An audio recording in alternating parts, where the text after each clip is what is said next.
Αγαπητοί συνάδελφοι, αγαπητές συναδέλφισσες, γεια σας. Είναι πολύ συχνό το φαινόμενο κατά τη διάρκεια της εκπαιδευτικής διαδικασίας να χρειαστεί να κάνουμε μια σφιγμομέτρηση, μια δημοσκόπηση, μια ψηφοφορία με τους μαθητές μας. Για παράδειγμα, το πιο απλό είναι να τους ρωτήσουμε πόσοι μας ακούν αυτή τη στιγμή και πόσοι όχι. Θα δούμε σήμερα πώς μπορούμε να δημιουργήσουμε μια τέτοια σφιγμομέτρηση στην πλατφόρμα της σύγχρονης τηλεκπαίδευσης Webex.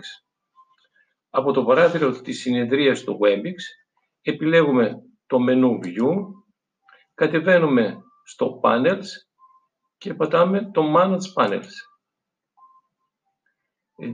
Εμφανίζεται το παράθυρο Manage Panels και εμείς θέλουμε από τα διαθέσιμα panel να επιλέξουμε το Polling και να το προσθέσουμε στα τρέχοντα panels.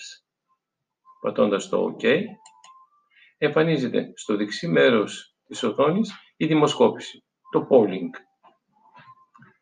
Θέλουμε να ξεκινήσουμε μια καινούργια δημοσκόπηση, πατάμε New. Εμφανίζει ένα πλαίσιο που εδώ πρέπει να γράψουμε την ερώτηση που θέλουμε να κάνουμε στους μαθητές μας.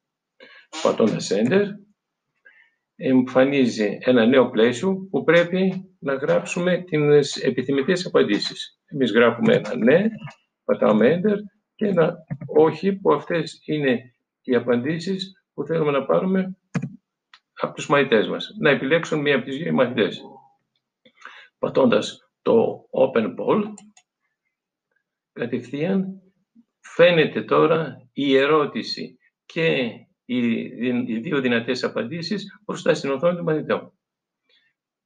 Τους δίνεται ένα χρονικό διάστημα για να απαντήσουν και βλέπετε στο κάτω μέρος φαίνεται και πόσο χρόνο τους είχαμε ορίσει εμείς για να μπορούν να απαντήσουν και πόσο χρόνος περισσεύει μέχρι να κλείσει ο χρόνος που μπορούν να απαντήσουν στην ερώτηση. Αν θέλουμε, μπορούμε να σταματήσουμε και πριν τελειώσει ο χρόνος, πατώντας το Close Poll. Από τώρα και πέρα δεν μπορεί ο μαθητής ή να αλλάξει την απάντησή του ή να απαντήσει.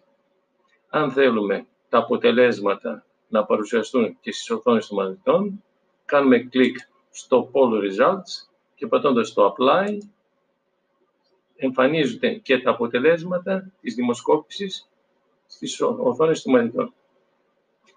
Σας ευχαριστούμε για την προσοχή σας.